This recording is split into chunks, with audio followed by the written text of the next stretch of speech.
Euan. Dave? Euan. Yeah, what's going on? Where's Chris? I'm not really sure. I saw him a few days ago. Is he not here? No, well, I don't know. Shall we just dingy the whole board game thing? I think we should just give up. Can we do jazz funk? Oh, please, yeah. All right, that's what we're gonna do. Can we do jazz funk and talk about cooking? Yes, Okay. jazz funk cooking. Yeah. All right. And the films of Al Pacino. Okay. All right, let's go. Okay.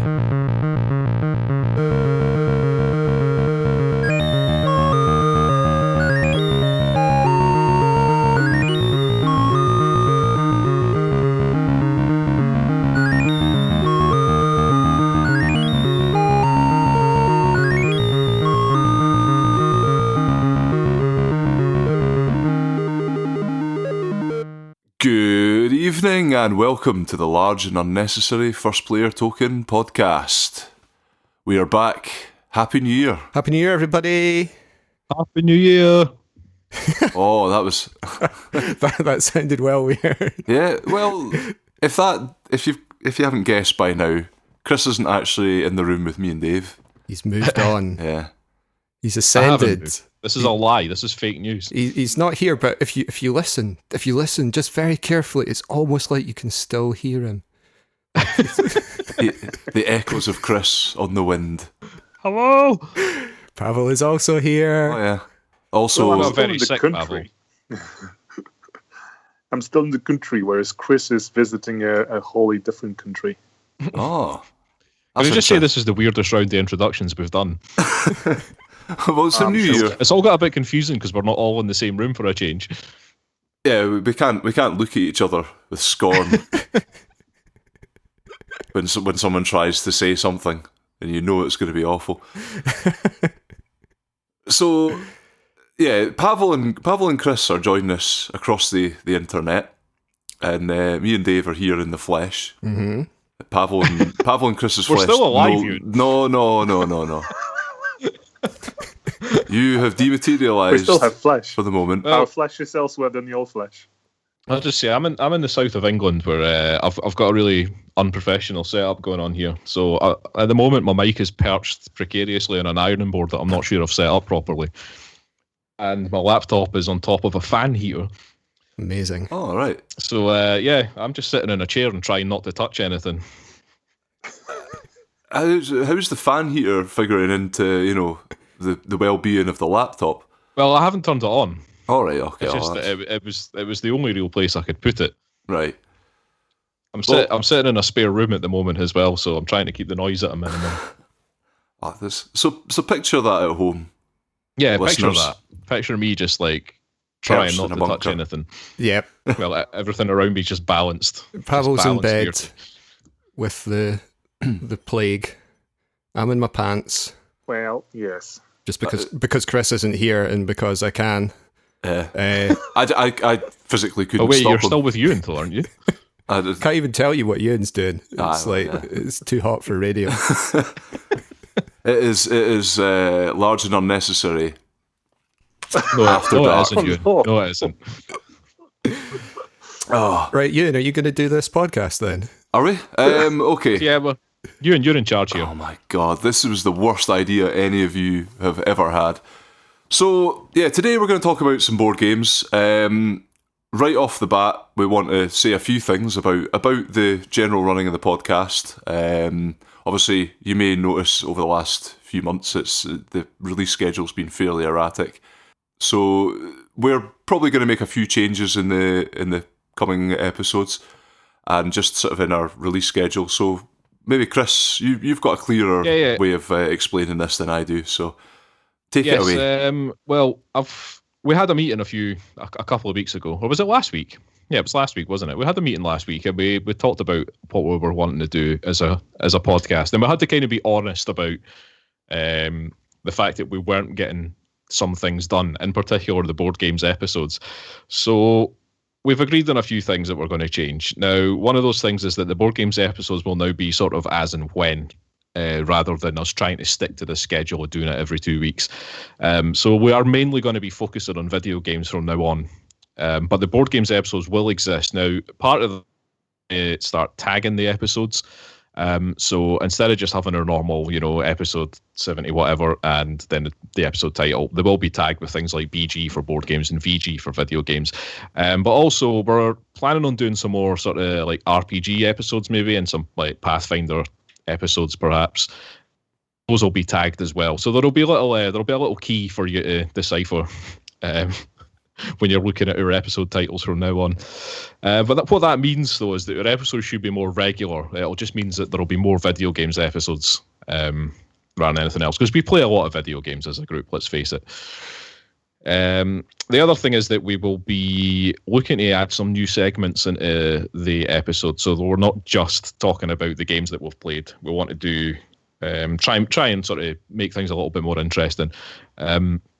And we're going to start that, I think. I don't know if Dave wants to start this next week, but on our next video games episode, we're looking at Dave wants to do some sort of retro gaming book club style thing where we all play the same game from yesteryear, maybe a game that we enjoyed and loved as kids or something like that, and then talk about what that's like. Is that right, Dave? Yep, this was my grand plan. Your grand plan. Yeah. And we're still sort of looking at what other segments we can do for board gaming and stuff. So yeah, there'll be some changes in the future episodes, but we'll still give you the same level of quality. And I avoided saying the same high quality there, or just the same level of quality. You choked on it a bit, yeah. I very nearly made a promise I couldn't keep. All right, well, duly informed. We'll move on to actually talking about some games, because we are actually going to get some board games chatted about this week, because we finally got around to playing some. Yes. We'll start off with Zularetto, which is apparently a game for kids. I would dispute that, but continue. I would dispute that. Possibly conceived of as a game for kids because it's about animals in a zoo. That's basically it. It's your Eurogame thing. You're running a zoo, and you're collecting animals, occasionally getting them to breed, and earning money. Anything else? Yeah, well, okay, so that was Zularetto by Rio Grande Games. So we're talking about the Pokemon then. It is like a Pokemon, Pawel, but Pokemon with the traditional animals that you know, like leopards, kangaroos, And pandas, Pandas. camels, Elephantis. elephantitis, all of the animals, the classic animals. The classic animals. So given the premise, what actually made you play it?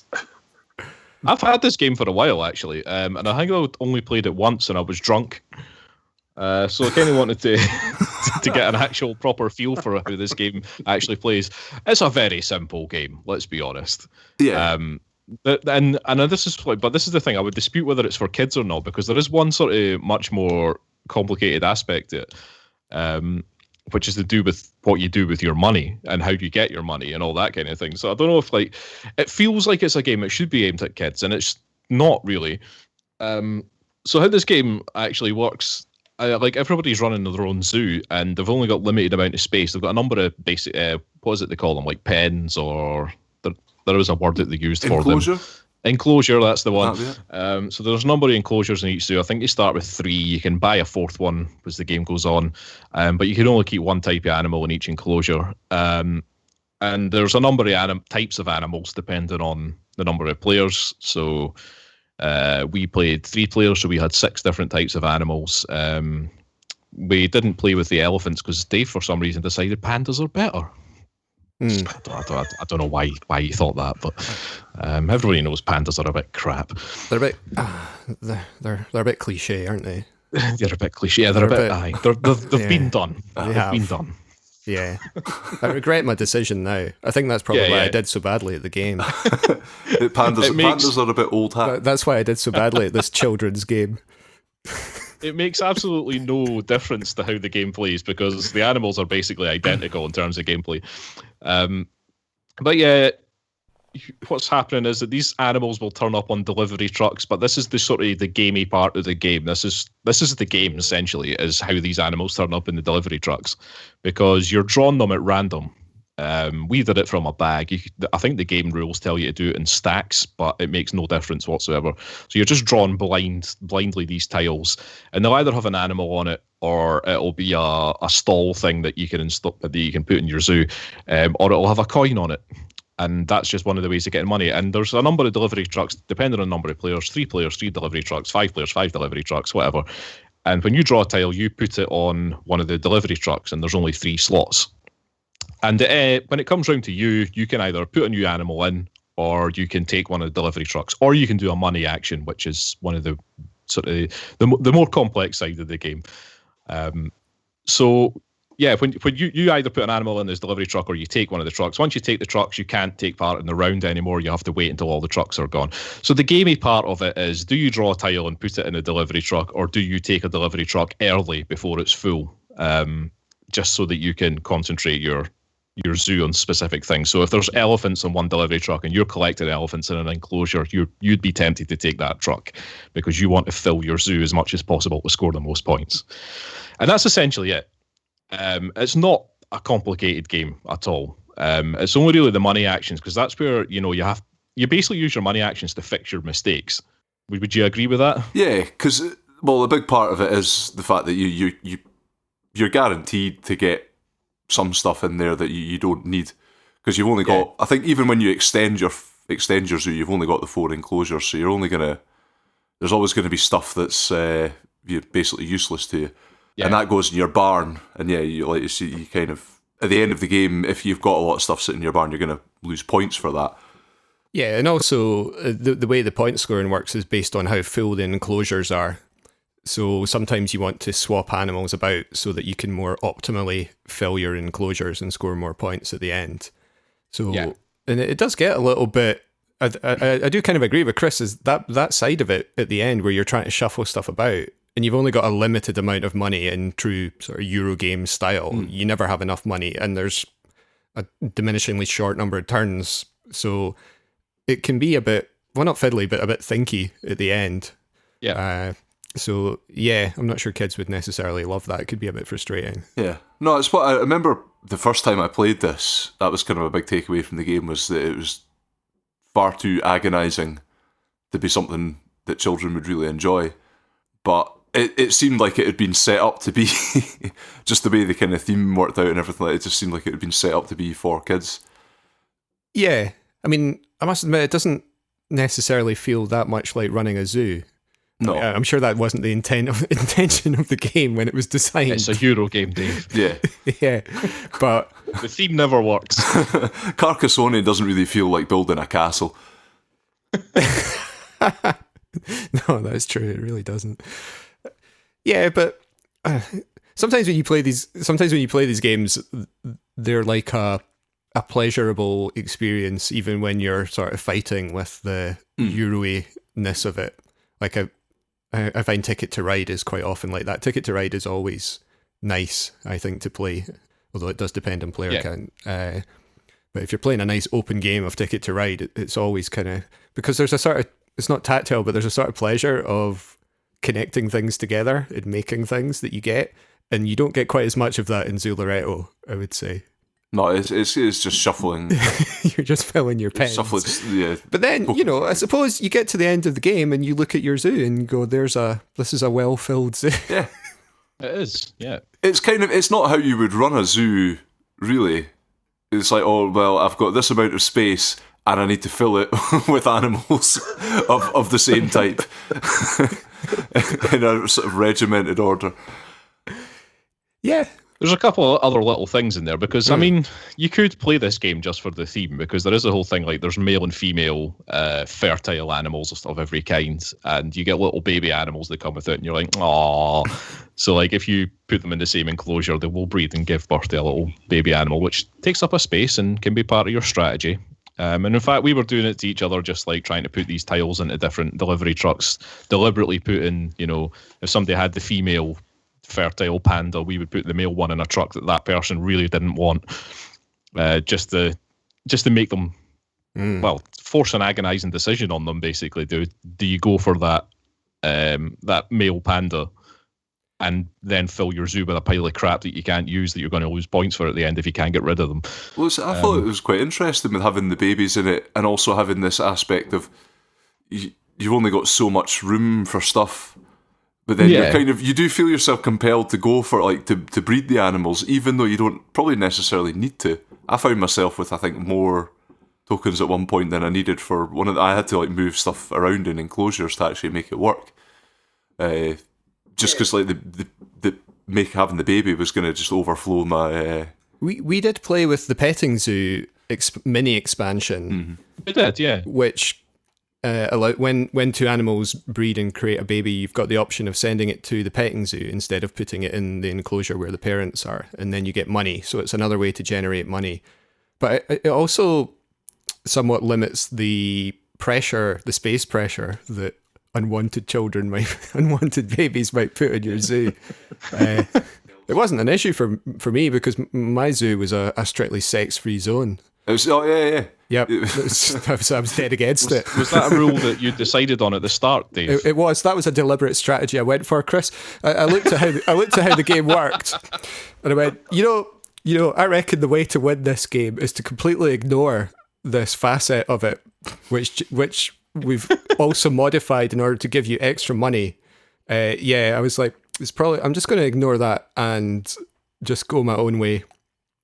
And yeah, I mean, I didn't win, but but you marched to the beat of your own drum, and that's what matters. Yeah, that's it. So you were the winner, really, Dave, in your mind. Yeah, I mean, my zoo. You made a rule and you stuck to it. Yeah. My zoo was full of straightly asexual animals. And I'm proud of that. Platonic zoo. Well, a couple of them seem to have been assigned genders, but most of them were just infertile. Yeah. Yeah. So, what do you think, Pawel?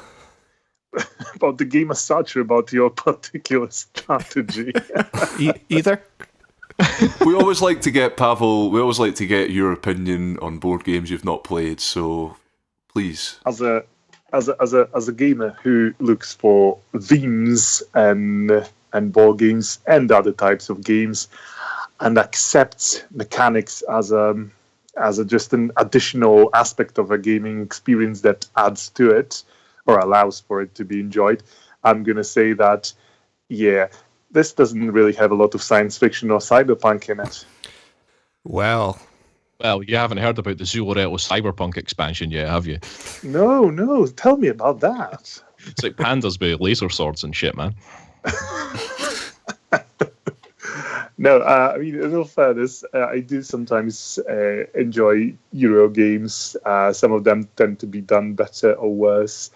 Yeah, you were a big fan of Yokohama, weren't you? Well, yes, but given, that's Japanese theme, that's definitely adding points in my books. But that was a cool one. I did enjoy that one quite a lot, yes. This one, maybe because it seems a little bit, bare on the bones, with just a few aspects guiding your strategy, seems a fairly bare experience. I'm not sure if that was if that's what you felt when you were playing it. I'm just, that's my opinion after having had your amazing review full of sexless animals. Would it have made a difference if it was Osaka Zoo? Because I think mine now was. We're talking in space. Osaka Zoo in space. Well, you should definitely get in touch with the creator of this game, Michael Schacht, and let him know your thoughts about it, Pawel, because there's a number of sort of variations on this game available, I believe. So perhaps... I would love that if we could have a section where Pawel just writes the game designers asking for sci-fi versions. just the responses. If we could just read those out. Some of them could get commissioned as animes for Netflix. You could have Osaka Zoo in space, I think, could really work. I think that's been done, probably. That's my retirement plan, yes. That's how I'm going to make millions. Okay, let's move on then. Yeah, I think we've given Zularetto we've flogged that to death. Yeah, it's a nasty wee game about animals. We'll move on to something a bit more heady, probably a bit more in Pawel's wheelhouse. Well, we'll see. We'll see. Because Yeah, we'll based see. on what he said earlier, See if you can impress me, eh? yeah. Well, see, I've got a slightly different take on this game to use, but we'll get on to it because this is hegemonic, Hegemonic. and we've had some discussion. Hegemonic. I'm just going to. I've searched this on Google. Hegemonic. Let me just Hegemonic. let me get Hang this on. this dweeby voice to tell you the truth. Oh, Let's here it is. hear it. Hegemonic. Hegemonic. Yeah. There we go. So that's right. Hegemonic. Hegemonic. Hegemonic. Hegemonic. Hegemonic. Hegemonic. Hegemonic. Hegemonic. Hegemonic. Oh, That's well. that's how you do it. I stand corrected. So, that guy seems to know. I think that might have actually been culled from a video, like a board game review. I thought we were playing as the Hegemons. Was that not? I don't think any of us were hegemons. I certainly was. I don't think I was a hegemon. I was role playing as a Hegemon. That's a Pokemon, right? Oh, right. It's a type of Pokemon, but in space. Yeah, so- I was definitely role playing as that. Hegemonic by Minion Games. One of Chris's Kickstarters, I believe. I think it was the first one, actually. It may well have been the first one. I will confirm that in a second. You did mention this when we played it. You thought this was your first ever Kickstarter backing. Wow. Yeah, I think it might have been. I'm just going to look that up if you give me give me 5 minutes. Continue with this review and all. Well, this is a game that we've been looking at trying to play for quite some time. It's as far as we know, Chris has only played this once before as well.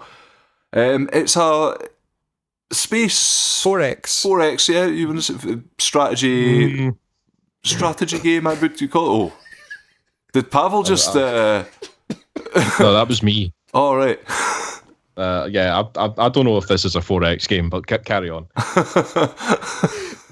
Okay, well, It does claim to be. It claims to be. but I'm We'll not come sure. back to that. Is it missing some of the key X's? I think it It might- probably is. I think it might be. Was it excitement? Was that one of them? I think you might be right, Dave, but let's carry on. Well, yeah, it's about control. Each player's controlling their own galactic hegemony, vying for power through various means. You've got you're divided into kind of 3 sectors within your empire. You've got your political sphere, your industrial complex, and your martial. Yes, your military might, your martial power. Yeah, and these all work in different ways. And the game when you set it up, you find yourself thinking of stuff like Twilight Imperium, and I suppose Eclipse. It does have some definite visual similarities with those games. You set the modular board up with the sort of hex tiles. Everybody puts down a home system. That kind of, there's like little plastic dudes that you can place on the map. So yeah, it has these sort of visual and sort of superficial similarities to those. But well, in terms of how it all works, it's very different. That's all. Because you're essentially trying to expand your empire, and as you go, there's more opportunities for you to do this. So there's on the modular board, you're placing these tiles that will have spaces for your different types of buildings, and you'll have an opportunity, each of you, to place one of these tiles, and you can basically put them wherever you want. You'll have a sort of starting base with one of each type of industrial, martial, and political building. And as you go through each phase, you take sort of 3 actions after having sort of placed all these different placed all your sort of hexes, and also you do a technology at the start as well. I'm always forgetting about. Yeah, there are sort of technology upgrades in this game, but the sort of main mechanic of it is the simultaneous action selection. Is that what it's called? When everybody chooses with different secretly an action card, and then we all put them down at the same time, and then they have priority numbers on them. This game has an arbiter who gets to decide. You get a cool badge. You get a birthday boy badge. Yep. It tells you you're the arbiter. You get to decide the ties if people choose an action that has the same priority. And then we just go through processing those action cards, and they do the kind of things you were talking about, like building new facilities for like embassies for research, or bases for military bases, or factories, and you place them onto the little hexes. And there's rules for how you do this based on the range that's the area of influence that's cast by your existing properties, if you like. Yeah, And that governs how you can expand and where you can expand to. And well, that's kind of the interesting thing about it, is the division of these three sort of powers of your empire. You kind of, so when you're sort of constructing them, they're all sort of separate actions, and there'll be one for your sort of dealing with your political one, there'll be one for dealing with your military one, there'll be one for dealing with your industry, and how you kind of progress those is sort of based on, so there'll be like a range and a power on each sort of each building that you've got out. That will sort of determine how far you can go in terms of building new ones. So things like, for example, industry moves in a very specific way, where it's each building only has like a power of 1 and a range of 1, so you can only build within 1 hex. So if you've got an industrial building and there's no hex around you that has another sort of space for an industrial building, you're not going to be able to build one. There's gates for there is an additional layer on top, but which we can maybe come to in a sec. But what you're talking about, that range that covers your sort of area of influence, also applies to this offensive actions. So not just for building, but also that comes into play when you're attacking other players.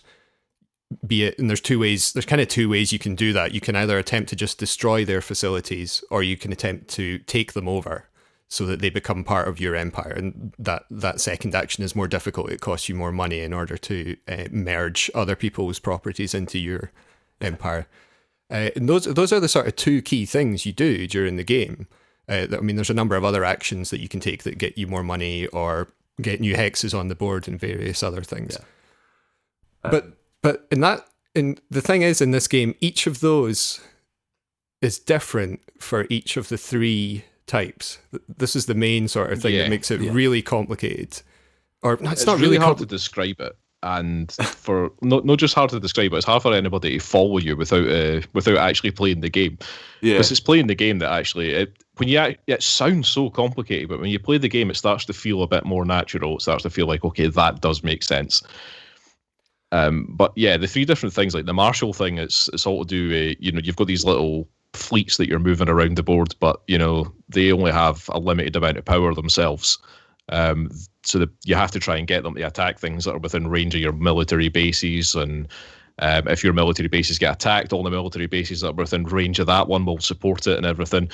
And it's kind of similar with the spy guys that you send out, so your political things, when they're doing that, they can that's a wee bit weirder actually, because they get to choose the power of one faction, and that's just another layer on the game where, like, if you build embassies, they get built in different colored tiles. The tiles that the embassy spaces are on are different colors, and I think there's 3 different colors.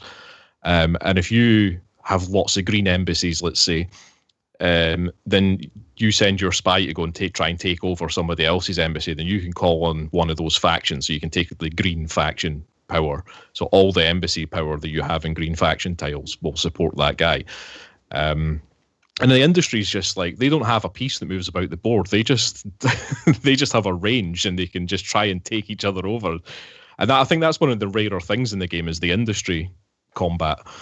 Well, if you want to call it combat. Possibly the way we played it, because we didn't make extensive use of the gates, because one of the things that with the gates is that they are built where they have to be built where there are industry spaces. And again, the industries work differently again, because when you're attacking with, say, the martial power, you can only call in the power of one base of your own to assist you.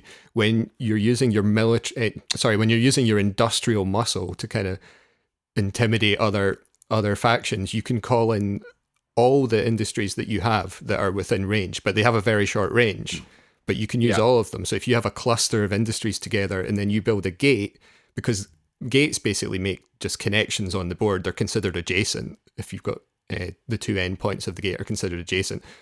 So, you could project your industrial power that way as well. So each of the three they're all similar, but they all work in slightly different ways. Yeah, minor differences, aye.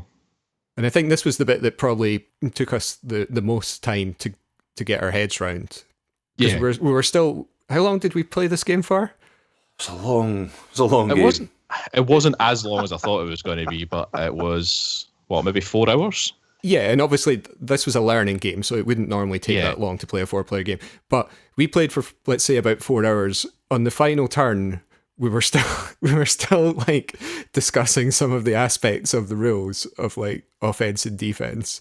Yes. Like not everyone was 100%. I think was 100% down with how every exactly time how we it did worked. combat, I think we were having to look something up, just because it was really hard to keep track of how things affected each other when you were using like a specific faction or a specific part of your empire. I remember when I sort of started using the political power and suddenly finding like how powerful it could be.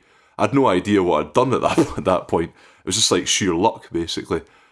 But yeah, so it's somewhat hard for us to give a full opinion on this game because we can only give the opinion of people who've played it once. Yeah, and it feels like a game that you should really play multiple times and get better at. I think once you kind of know all the nuances of the game and stuff, then it would become a much more. I think because we were playing it a bit cagely at times, like we were just kind of like, should I do this? I don't know if I should do this. Would I win this? I don't know. Like people were just kind of putting fleets into other people's spaces and then attacking without actually knowing how much power that fleet was going to have because nobody was really sure what was going on. Yeah, that's pretty much what. Yes, Pawel. Yes, Pawel. Would you play it again? I don't hear a lot of enthusiasm in your review as such. There is plenty of confusion. Some. I think it's just the difficulty of getting the concept across to of how to play the game. I actually really enjoyed it, I see the potential in it. I don't know if I'm the kind of person that would be into these uber tactical kind of things where you get to the point where you are just playing it over and over again and really, because I'm not good at chess basically. And you're right, because that's what this game kind of feels like. And I think we talked about that when we were playing it as well, that it feels like it's the kind of game that you would have, like, it's almost like they made a game where they were wanting people to get sort of really into the tactics of it and the strategy of it and become good at it, if you see what I mean.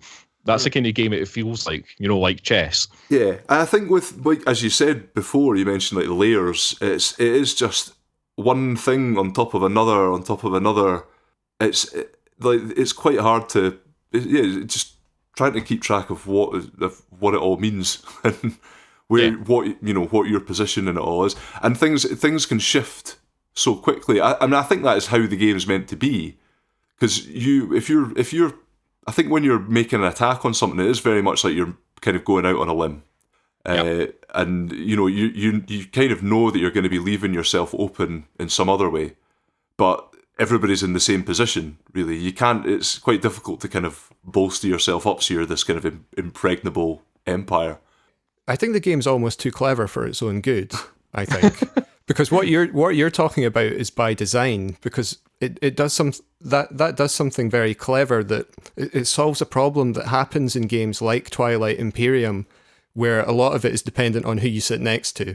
And that's not really the case in this game, because you're actually really mobile. I mean, they've deliberately put in all these other ways to project yourself all over the board, so that if you want to attack the person who's sitting opposite you, who normally would be miles away in a game like Twilight Imperium and very difficult to reach, I mean, portals and wormholes notwithstanding, in this game you can get to them. You've got gates, you've got fleets, you've got agents, and they can move across the board very, very quickly. But the downside to that is analysing this board is incredibly difficult. And we didn't even use the gates that much. So, I mean, for me, I actually like the game, but I don't think I'd ever really enjoy playing it because the board analysis is too hard for me. Like, there's so many numbers on it. and I'd have to play it so many freaking times. And even then, I'd be looking at all like, there's a gate here, because I ended up miscounting. It was so frustrating. I'd go to attack someone, and I'd go, all right, I've counted his defense, and it's going to be like 6, and then I go to actually do it, and then they add it up, and they're like, oh no, actually no, there's this one here as well, so actually it's 9, and oh yeah, I've got this upgrade card in place as well, so actually it's 12, and I'm like, oh well, now I know I can't win this.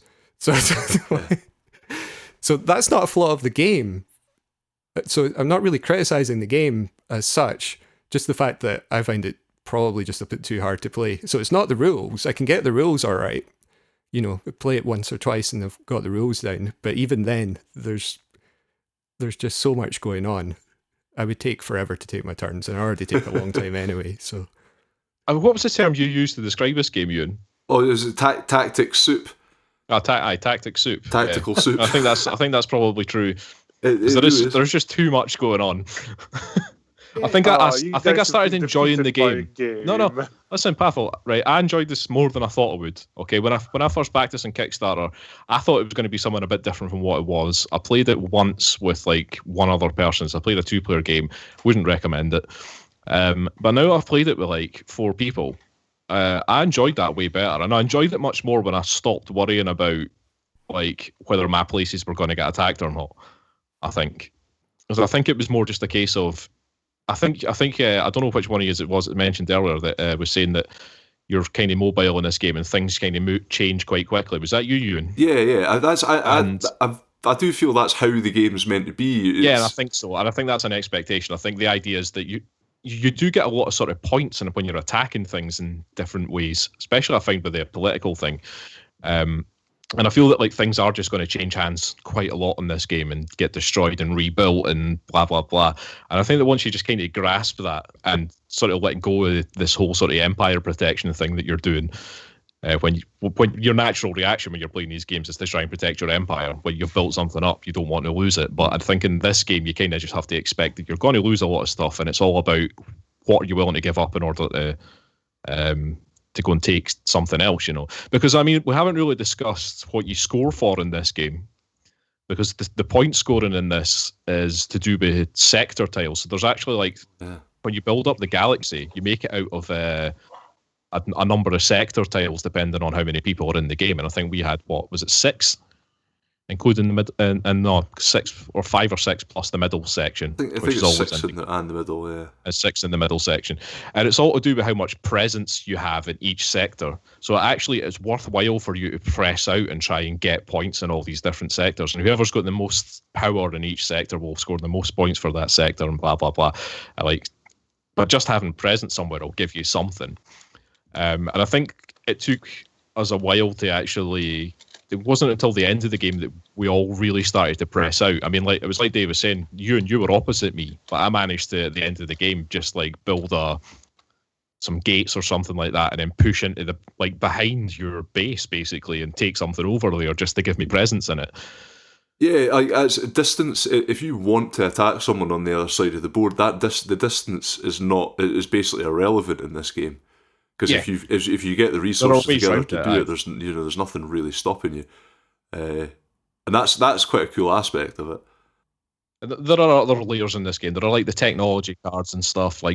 They've got 2 uses. One is that they give you some sort of technology upgrade, and which can just be something as simple as your fleet's getting an extra 1 power or something. And there are also on those cards there are numbers at the bottom that you use in combat.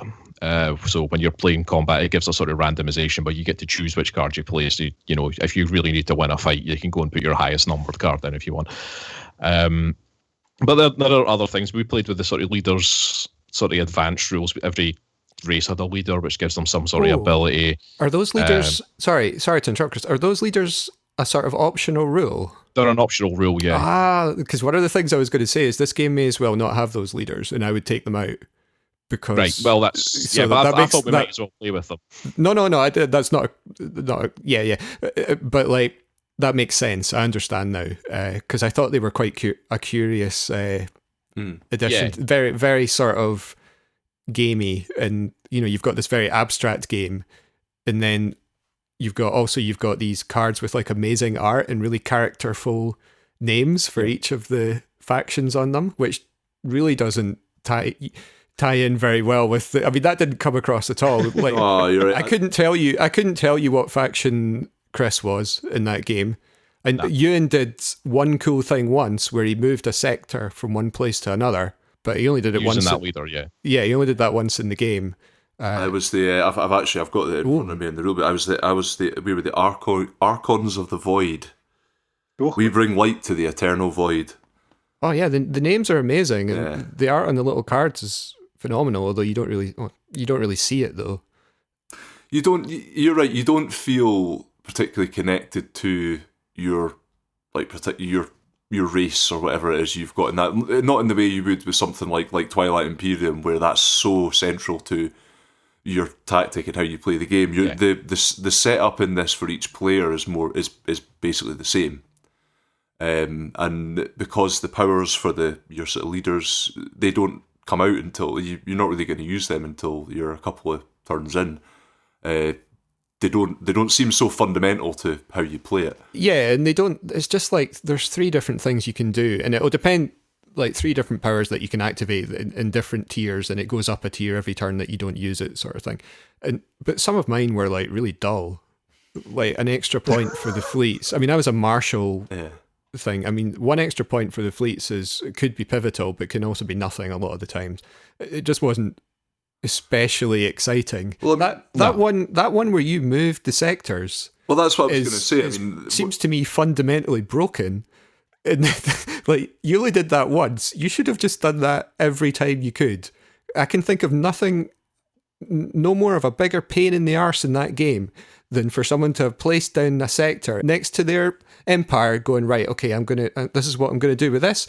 And then Euan sitting next to them goes, actually, I'm just going to move that so you can't build on it anymore.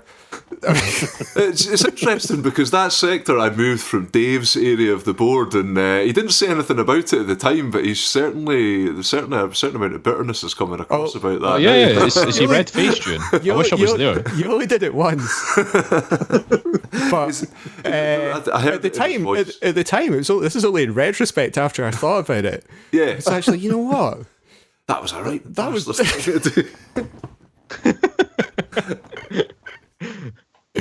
And the upgrades, I mean, they're sort of similar. They have amazing names, some of them, and they're all very hard sci-fi type deals going Dyson on. sphere stuff and all that kind of nonsense. It got us on a chat about Star Trek at the time, I think. Yeah. This is what I was thinking about, not being sure whether Pawel will like this game or not, because it's got this sort of superficial trappings of theme, but then it's that's why I backed it on Kickstarter, abstract. because it has those superficial trappings. And by the way, it was the second thing I backed. The first one was Damage Report. Oh, yeah, fair enough. Yeah. But Dave, you're right. I mean, this game it's an abstract game, isn't it? It's a heavy abstraction of 4X. And yes. Yeah.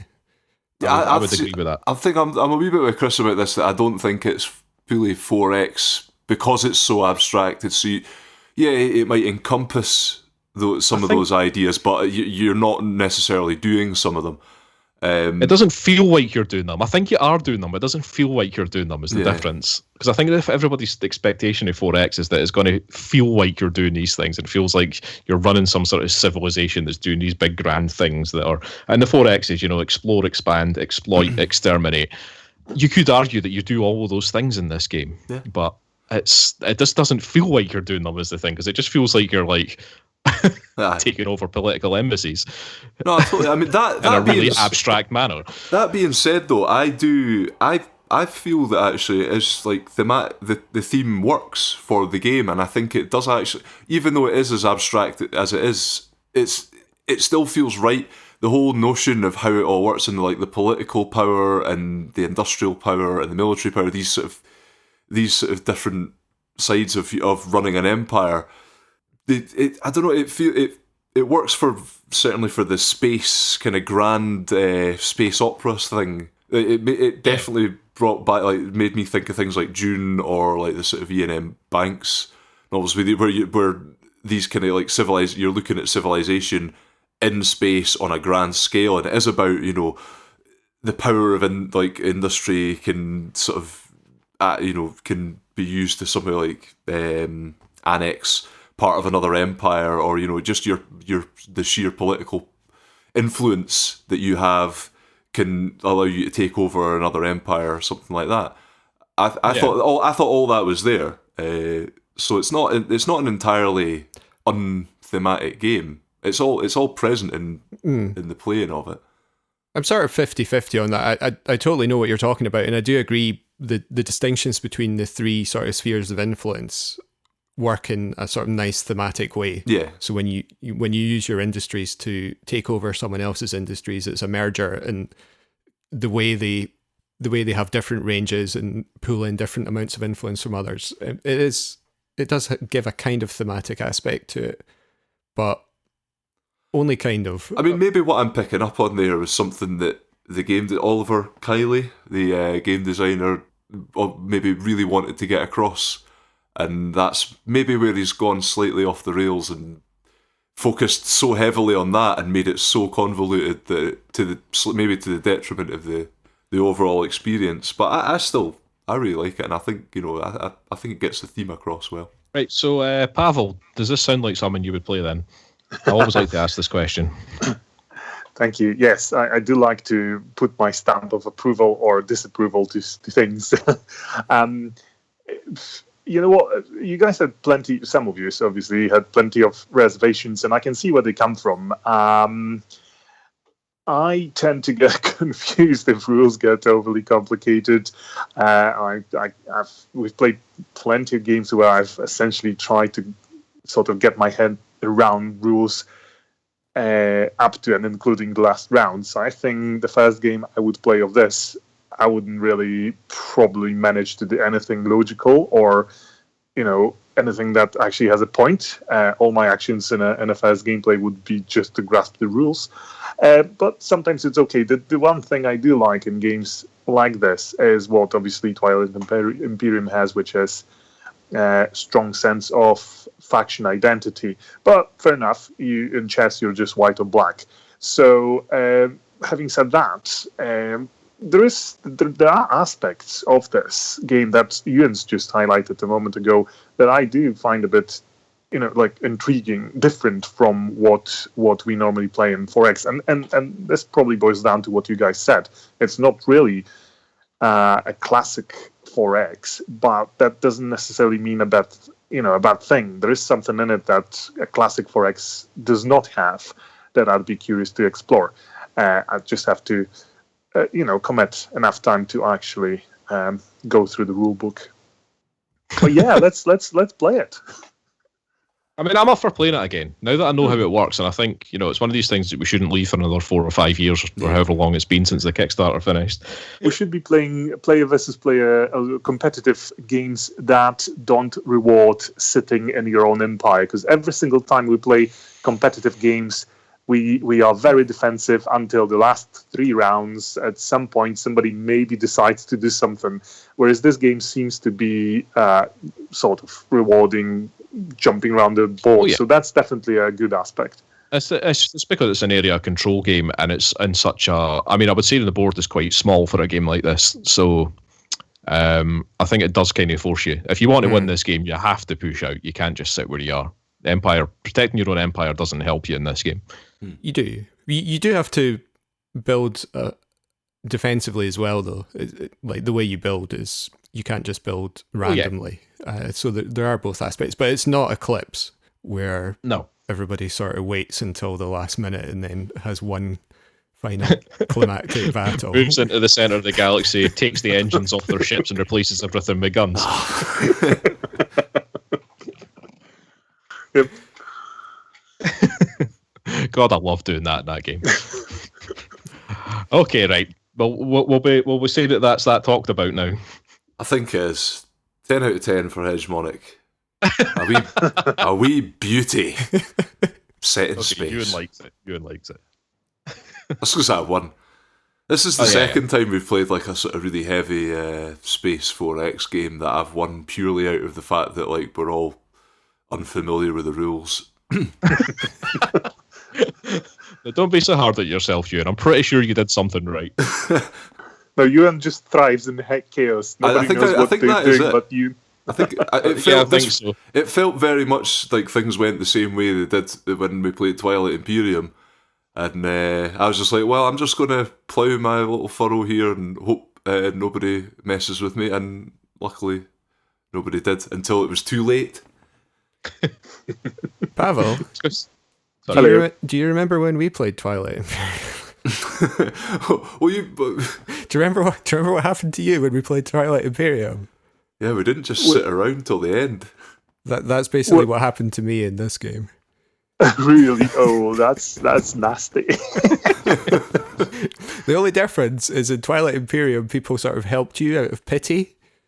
Yeah, I definitely did that. That's not what happens in Hegemonic, because there is no incentive whatsoever to help people who are behind. That's a scary thought, because my main sort of tactic in competitive games is to invoke pity and players around me when I'm losing badly, and then just sneakily try and collect some points when no one's looking. Well, I think I did miss a trick by not begging the sort of arbiter to take pity on me when it wasn't Euan or Chris. I think there were instances there when I could have got a sort of pity advantage. Euan might be on foot if you maybe throw him like a couple of caps. Oh, it says that in the. I read that in the rules. It's like, oh, you might want to bribe the arbiter with cash. Yeah. It's like, oh, you the can arbiter, bribe each other. Yeah, arbiter, the person who already has the most money. You might want to give them more money in order to let you go first. Yeah, that's how you accumulate riches. Pawel totally agrees with this idea. Oh yeah. Okay, Hegemonic, loved it. Yeah. I'd say I liked it. I'll give it 6.5 out of 10. I think is if I was given a rating, right. That's what I would give it. Oh, we've gone back to the out of 10 ratings. Yeah. So, how are we doing have we got time for one more game? Very quickly. Dave's going to give us a bit of chat. Yeah, I'm going to talk about my Christmas board game. Nobody else. Go on. Nobody else played board games at Christmas. Well, apart from Werewolf, but I played a card game. A sort of a thing with my parents. Got True or False, which had really badly worded questions. It didn't really work, but there was a bell that you got to hammer. That does sound like a Christmas family game. Yeah. No Trivial Pursuit this year. No. My mum thought we always do Trivial Pursuit. My mum decided no, she's going to try and be clever and get something out of Marks and Spencer's or something like that, and it didn't pan out the way I think she thought it would. Trivial Pursuit's more fun. I think we'll go back to Trivial Pursuit. Okay. In future. Well, we'll hear about that next year. Yeah. Listen in next year, folks, for that riveting story. Well, I was fortunate enough to play Century Spice Road by Plan B Games, and designed by Emerson Matsuuchi, I believe, which came out 2017, early on, I think. And this is yet another abstract game, probably the most abstract of the three that we've talked about, because in this game you trade cubes for different coloured cubes. Hooray! Best kind of I game. love these games. And score points. You might have guessed from the title that it's actually spice trading. And when you start this game, you've got these 4 different colours of spices. Which colour cube represents nutmeg? Laid out. There's no nutmeg in this game. But I mean, there can be if you want. But if you want to make your own variant, and then you can submit it to the forum on Board Game Geek and see what they say. Excellent. Pawel, you should ask for a sci-fi version. Sounds tempting. Interestingly, there actually is, because this is a reworking of a game about golems. That's how abstract it is. They've basically rethemed it. It was about crystal golems or something. This one is about trading spices. And there's going to be 2 more in the series, not rethemes as such, but strangely 2 more games are going to come into this sort of Century series, and supposedly all 3 of them can be merged together. So, and one's coming out this year, so we'll have to wait and see for that. It doesn't really sound like something I'd want to do, but we'll see. I mean, the way it works, you've got your 4 different coloured cubes. I believe it's turmeric, saffron, cardamom, and cinnamon. which could also be nutmeg if you wanted. Cinnamon. And these have a sort of tiered value. So turmeric's the sort of lowest value one, and cinnamon is the highest. And you also start with a little caravan card in front of you where you keep your spices, and you get some turmeric at the beginning to start with to get you going in your trading empire. And in front of you, you get a hand of merchant cards, and there are other merchant cards out on the table waiting to be claimed by the players. And up at the top are the points cards, and that's what you're going for.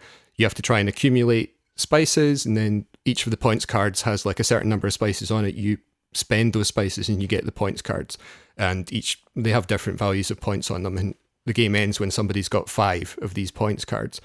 The game is played, I don't know the term for this, but it's when you have a hand of cards and you play them and you put them into a discard, and then you have to take an action to claim them back again. I don't know if there's a name for that. Is there a term for that? I don't know if there is, but it's used in stuff like Concordia and things like that. Yeah, so that's how this one works, because you start with just 2 cards in your hand. One of them is a production card that gets you like 2 turmeric, I think it is, and then the other one is an upgrade card, which thematically is slightly questionable, but you upgrade your spices, so you can turn your turmeric into saffron, or you get, there's like 2 upgrades you can do in your first card. So you've got those in your hand, and when it's your turn, there's basically 4 actions you can take. You can play one of those cards, and you put it down and take whatever action is on that card and move the spices into your little caravan. You can claim one of the other merchant cards that's already on the table, and there's a system for, sometimes you have to pay for them and sometimes you don't. I won't go into the details for that, but basically you can claim one of these merchant cards and take it into your hand. You can get one of the points cards if you've got the spices that you need for it. You just spend them, chuck them back in the little plastic bowls that it comes with, and get the points cards. Or you can get your merchant cards back into your hand from the discard pile. And that's the way the game works. Basically, you take turns doing that until somebody's got 5 of these cards. 5 of the points cards, and then that's the game over and you add up the points. But the sort of game part of it comes from the merchant cards, because they're sitting out in front of you and they're better than the ones that you've got in your hand. And as well as there being production cards, which are actually quite rare, but sometimes there's only 5, so it's like random from quite a very large deck, but there might be some production cards out there, and there might be an upgrade card. They're also very rare, but the majority of them are trading cards, and that's what you spend most of your time in this game doing, is I'm going to swap these 2 turmerics and turn them into 1 saffron, and then you'll be like, oh, I've got like the brown one, the highest value one, cinnamon. I'm actually going to turn that into 5 turmerics. And what you have to do when you're playing is resist very strongly the urge to call the cubes by their colours, because that ruins the game. You have to use the proper... Yes. Is this the person you were playing with that said that? No, this is one of my rules. It's one of your rules. Oh. Oh, have you not? I don't know if it's come across, but Dave's been like highly sarcastic about the notion of colour cubes in these games, standing in for actual things. Yeah, well, I'm not the world's biggest fan. What is it you actually want, Dave? Do you want the games to actually come with some saffron and cinnamon? And I'm perfectly fine with coloured cubes. I don't know where you guys have got this impression from. Why are you being cynical about it? I should point out, I've said I really like this game. Right. This is the kind of game that I play with my girlfriend, and it's been bought expressly for that purpose. I would not bring this game over to play with you guys and have it sort of... Why not? Looked upon, because I remember when I brought Splendor over and then you guys did a review for it, and it was the most weird review of a game I've ever heard. New segment. I'm trying to remember. Weird reviews about the games Dave plays with his girlfriend. Right. Can we cut out the Splendor review from the old episode and just paste it into our next board game episode? Sure, why not? Yeah. Yeah, I mean, the review was potentially more exciting than Splendor is in a sort of thematic sense. Well, no, I remember Splendor now, and that was again, it was very kind of like, It had excellent chips. Mixing. It was great chips and mixing matching colours or whatever. I don't think you get those cool chips anymore. You What's the still point? get chips, but they're not like proper. They're like cheap ones now. I may be wrong in this, but I think in order to bring the price of the game down, because Splendor was quite expensive when it came out, the later editions have swapped out the chunky casino weight chips with, which is a great shame. Yeah, that is a great shame. I know they are. It's weird because they are a big part of the the enjoyment of Splendor is clunking your chips on the table. It is. Sitting Sorry, like- Dave, can I ask you a question about this? Sorry, I've forgotten the name of this game already. What's it called? Century Spice Road. Century Spice Road. 2 Have you to 4 played players, Jambo? by the way. Sorry. Have you played No. Jambo? No, I haven't. No, I'm going to borrow it. You have Jambo. You I have can't Jambo. get it anymore, can you? This is what you're saying. I mean, it doesn't sound like it's like identical to this game, or maybe even close to being identical. But it does sound like you get the same feel from it, because it's a 2-player sort of trading game where you're getting like various things like spices and stuff like that, and trying to sell them using these merchant cards and blah blah blah. It sounds very similar in some aspects. Yes, I So think yeah, you should maybe try Jambo. If she likes, if your girlfriend likes Century Spice Road, then yeah, give Jambo a try, because it sounds like it could be quite good for her. Yeah, I may well do. There are a lot of these games out because they fill a kind of niche, I think. So there's games like what's it called? Lost Cities. Lost Cities. Lost Cities. Yeah. Yeah. Jaipur. I have Jaipur at home as well. They are different, but they all have this very similar feel. And 2-player Splendor, because Splendor you can play with more players, but I think it's at its best for 2-player is very similar. And that's the reason I picked up this game, is because I have lots of 2-player games, but none of them have never ever quite worked out quite as well as Splendor. So that's what I was hoping from Century Spice Road, to just because Splendor's great, but there is a limit to how many times you can play it. Yeah. I think that's something we covered in our review. Yeah. It's not the kind of game you guys play, like, ever. I recall it being a fairly inoffensive game. I don't know why we would have been so weird about it. Yeah. I'm actually wanting to go back and listen to that Well, review I'm because really I don't curious. remember being weird about it. Although I'm sure that Dave's brought this up before, that we were weird about Splendor. Maybe it was a we different game we were probably weird about. We just didn't know what to say about it. Just like, well, it's a game. You play it. We had some brown bits and some. I remember there was brown bits. Yeah, see, do you know what? There are no brown bits in Splendor. This did come up in the...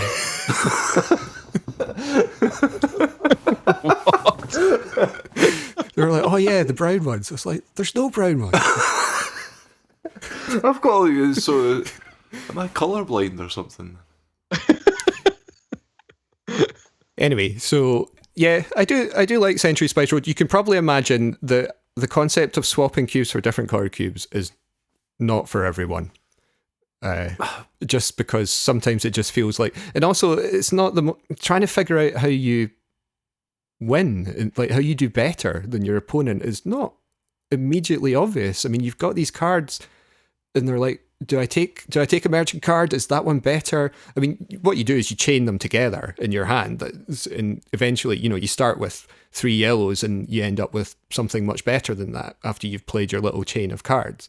And it's just trading off taking cards versus running your, taking more merchant cards versus running your little, it's not an engine, but your little chain, and then trying to get the stuff you need to claim the points card. What it does lack is player interaction, and that's the bit where it's not as good as Splendor, certainly in 2-player. I've only played this Century Spice Road 2 players, maybe with more players it's different, but You feel very much like you're setting up your own little engine. yeah, like it's very difficult to play it as a sort of 2-player versus game. It's very difficult to stop someone claiming a points card if you can see they're going for it, and you can't, you can only go as fast as you can go. Right. Yeah, you can't say, oh, I'm going to block them from. I mean, they might not realize that you're going to get it before them, but that's because you were already ahead in the first place. I mean, you can look at what they're doing and say they're going to take that card. Right, I need to accept they're going to take that card. Look at the other points cards. Work towards work towards those ones. Is that the only point of player interaction then? Really, those kind of you're both vying for those cards. Yeah, and I suppose taking good merchant cards as well. Right. But what's good for you might not be good for Yeah. the other players. So No, I'm just even thinking because obviously something like Jambo that you're talking about before is there's lots of different ways in which the players mess with each other. It might be through like what your sort of things that you choose, but there's like things where you're directly affecting each other's markets and things like that. So mainly the animal cards. Aye, yeah, Some of them are hilarious. Send an elephant to trample over somebody's market stand is just great. yeah, and Splendor, 2-player Splendor is very tactical as well, because like you totally look at what your opponent is doing and you're like, I know what they're going to do. They're going to do that, and then I think they're going to do that, and you can then do your plans accordingly, and you can block what they're going to do. But it's nice that it's not totally. There's just enough luck in all of these games, right, such that it's not totally like take that vicious. And I mean that's a key part of them, and Century Spice Road certainly meets that constraint, in that there's enough luck from the draws of cards that it's not going to be a game that I play with my girlfriend where I win like 10 games in a row and then she goes home. Bitterly disappointed. No. We both get to win games, and that's important. So, yeah, I liked it. Oh, good. It does sound like fun. I mean, I'm one of those people that does like trading cubes for other cubes, and I quite like pick up and deliver games and stuff. Well, so many. I find it Euro quite games are like satisfying. Well, there is that little bit of tactile satisfaction from doing it, and the cubes sit in little bowls, and there's some unnecessary nice metal coins that are in there that you can play with when it's not your turn, and so Yeah. That all sounds delightful. Excellent. Okay, shall we? I think we'll better wind up. Have we time to wrap it up then? Yeah, I think so. Okay. Chris, are you prepared to do the internets? Oh yeah, do you want me to do the internet? I think you should. You're coming through loud and clear. Why not? Excellent. Right. Well, if you want to contact us by email, and you can send us an email that we can read out in the show, answer some questions, anything that you want. That is, send that to firstplayertoken@gmail.com. That's FIRST. You can find us on Facebook, Twitter, SoundCloud, iTunes, YouTube. Those are all the large and unnecessary First Player Token, or just First Player Token, and the Twitter is @1ST Player Token. Which is once player token. Thank you very much, Euan. I'm sure you'll find us if you search for us. We also have a PSN community. Should I say? We have a website and our Discord if you want to come and chat to us. There is discord.me/firstplayertoken. FIRST. What's going on, Dave?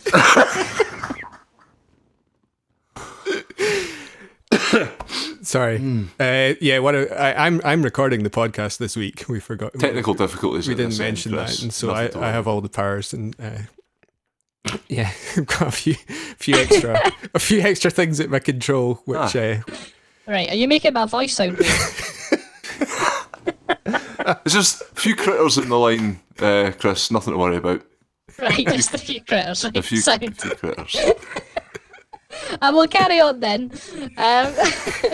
My Twitch username is Unnecessary Chris. If you want to come and watch me streaming some video games, and we are part of the Podnose Network. The UK's leading entertainment podcast network. Thank you, Euan. Any news on the Podnose front? I had neglected to mention in previous episodes, but the Patreon's been going for several months. I wasn't aware of that, but yeah, I think they raised a nice wee 300 odd quid last year to keep George afloat and keep the whole thing, keep the lights on and all that. So if you are a Podnose listener, a regular, consider chipping into their Patreon. Cool. And We're you not can seeing find any of Podnose. No, we're not seeing a penny of that. No. You can find Podnose at podnose.com, and it's just a big network of podcasts like us, except we're the only gaming one so far. So, all right, well, that's the end of the episode then. So we will be back next week with a video games episode. We will keep you informed when our next board games episode is going to be. We're not entirely sure when that is. But yes, until then, thanks for listening. Right, cheers. bye. Bye. Pavel was here. Oh, poor Pawel. I'm fine.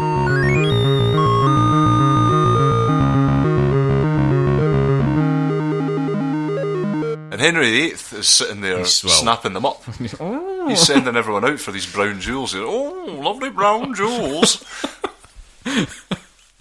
Oh,